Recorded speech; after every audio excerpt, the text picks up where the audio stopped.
Primero que iban a hacer una extensión del Snyderverse. Después que iban a hacer una película de Batman en solitario sin cameos de otros superhéroes. Después que Batman no sería Ben Affleck por problemas con el... Y no solamente iban a tener que cambiar el actor, sino que también cambiar la historia haciendo algo más similar a una película de Orígenes. Hasta que finalmente decidieron hacer una película de Batman separada del Snyderverse. Y nos dijeron que este nuevo actor sería Robert Pattinson, a quien nadie le tenía mucha fe y le hicieron mucho hate. Y después de todas esas volteretas, por fin tenemos The Batman. ¿Y qué me pareció? Bueno, vamos por parte. La película fue dirigida por Matt Reeves, quien también ha dirigido Cloverfield, Let Me In y El Planeta de los Simios, entre muchas más, entre guionista y director. Y digamos que la mayoría de las películas en las que ha participado van desde decentes hasta buenas. Eso sí, no todas han sido éxitos comerciales, pero sí, como digo, se mantiene cierta calidad. Así que empezamos bien. Ahora vamos por uno de los aspectos que más resalta y que más se ha comentado desde antes de que se estrenara la película, que es la estética. Y lo primero que resalta es que por fin retoman este tono oscuro y lúgubre que es tan característico de Batman. Para que se hagan una idea, muchas de las escenas se grabaron en localidades cuyo estilo arquitectónico es netamente gótico, como por ejemplo en la necrópolis de Glasgow o en St. George Hall en Liverpool. Así se aseguraron de evocar la infraestructura de ciudad gótica de los cómics, sobre todo porque el resto de las localidades también mantiene esa escena caótica y decadente, llena de delincuencia, violencia e inseguridad. O como les decimos por estos lares, una ciudad latinoamericana más. De hecho, ahora que lo pienso, tendría mucho más sentido de que Batman fuese latinoamericano y no gringo. Pero bueno, de más que existe una versión así. Este es un logro que no veíamos desde la película de Tim Burton, así que bien ahí. E incluso la tecnología tiene una estética retro y sobria. Esto no solo es un acierto a nivel visual, sino que además a nivel de historia, ya que lo vuelve mucho más humano. Pero ya llegaré a ese punto. Siguiendo con la estética, pero ya no visual, sino que auditiva, la música estuvo a cargo de Michael Giacchino, quien ya había trabajado con Matt Reeves en las mismas películas que le mencioné. Cloverfield, Let Me In y El Planeta de los Simios, además de otras películas. Así que no es de extrañarse que haya sido todo un éxito.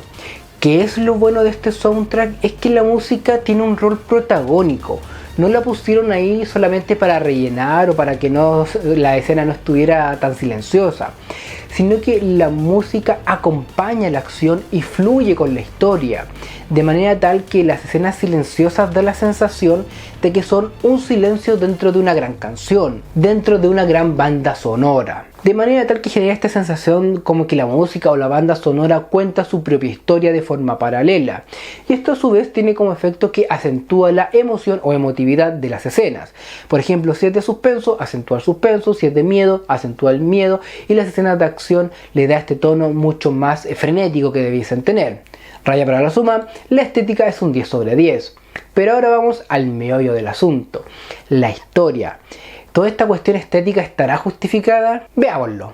En esta oportunidad el enemigo de turno es el Acertijo, quien irá asesinando a varios políticos y personajes públicos de importancia para la ciudad, al tiempo que irá dejando pistas para Batman.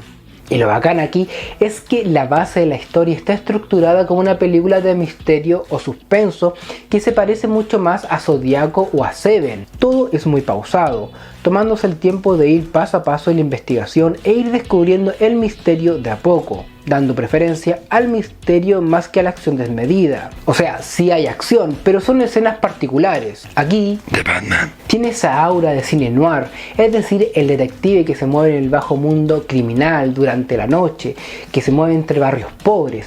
Y lo genial es que logran resaltar esta fase más detectivesca de Batman que se ve mucho en los cómics, pero no había tenido muy buen reflejo en las películas, hasta ahora, claro. Y lo bueno de este Batman detectivesco es que no es tan súper. Es decir, Batman nunca ha tenido superpoderes y es algo que lo ha caracterizado desde siempre. Pero en las adaptaciones cinematográficas siempre le daban demasiadas habilidades, demasiada fuerza, demasiadas habilidades de pelea y demasiada tecnología. Hasta el punto que prácticamente lo volvían super igual, lo cual no era la gracia de Batman. Pero en esta oportunidad no, como les decía antes, es un Batman mucho más humano, mucho más aterrizado. y de hecho en varias oportunidades lo dejan medio tonto de un solo escopetazo, e incluso la misma tecnología es limitada, de manera tal que Bruce no depende de ella. Y hablando de tecnología, lo mejor de todo es el nuevo Batimóvil, que me gustó mucho, o como lo llamo yo, el Batidelorian.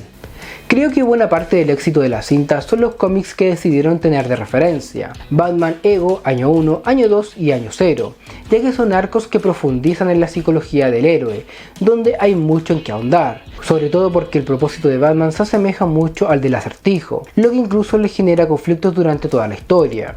¿Es un sádico vengativo como el Acertijo o está sobre eso? Esa reflexión la dejo para el final. Estos rasgos psicológicos también los podemos advertir en otros detalles. Por ejemplo, Bruce Wayne no usa el traje cada vez que sale, sino que solo cuando es necesario, ya que sabe que el traje no solo es una armadura, también es un método de intimidación, de asustar a los delincuentes. Y lo mismo pasa con la batiseñal. Genera esa sensación que en cualquier momento puede aparecer Batman y atacarte. Si es que eres un delincuente, claro. Se refuerza mucho la idea de Batman como un vigilante de la noche errante, más que un héroe que logra todo porque sí. Y este elemento psicológico también se ve reflejado gráficamente, como en las escenas que apuntan directamente a un rincón oscuro y no pasa nada, no hay nada.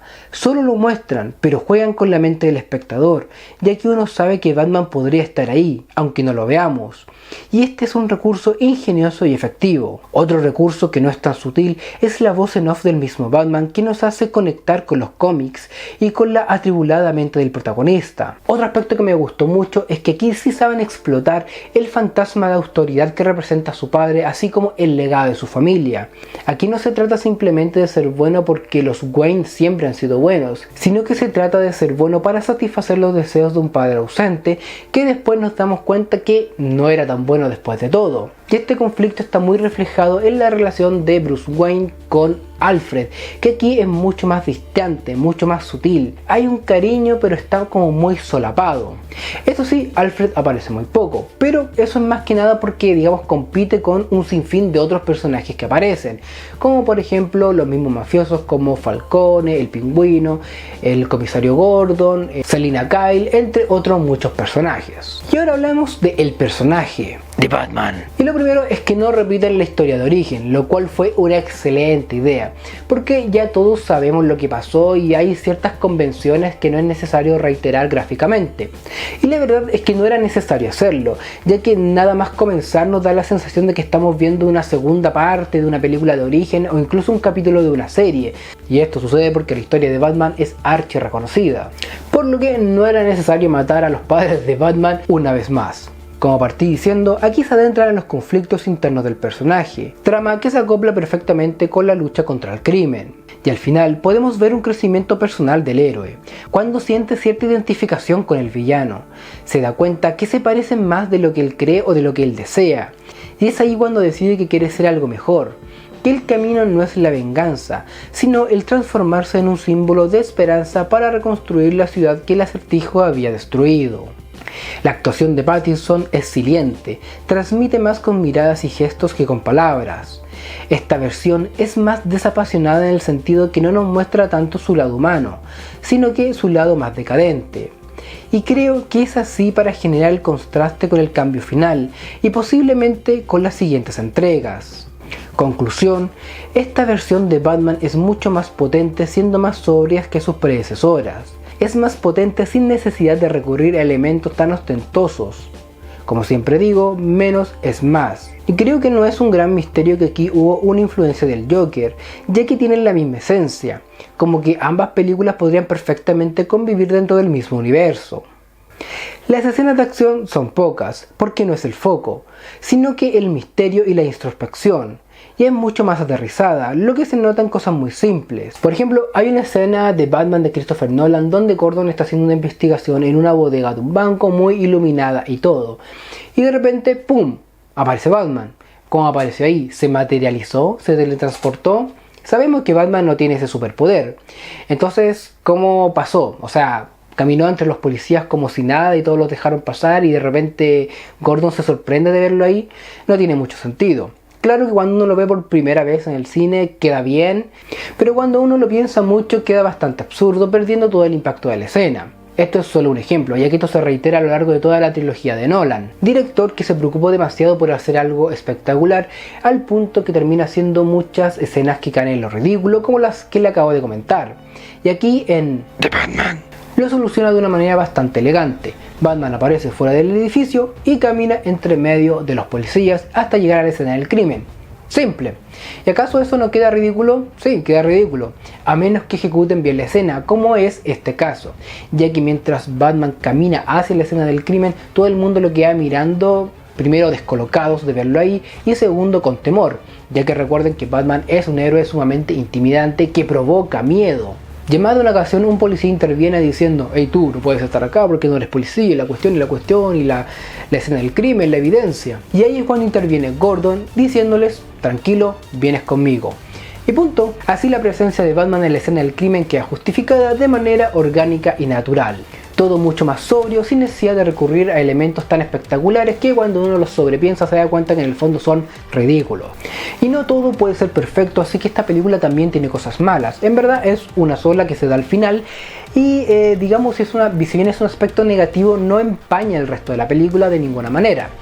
Y es este final de blockbuster hollywoodense tan estrepitoso que son las camionetas explotando y la inundación.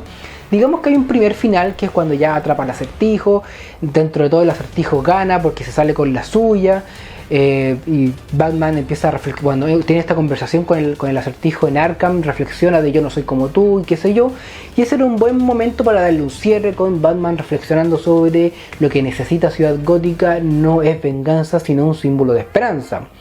Pero decidieron darle este segundo final de blockbuster que vendría siendo las camionetas explotando y provocando una inundación.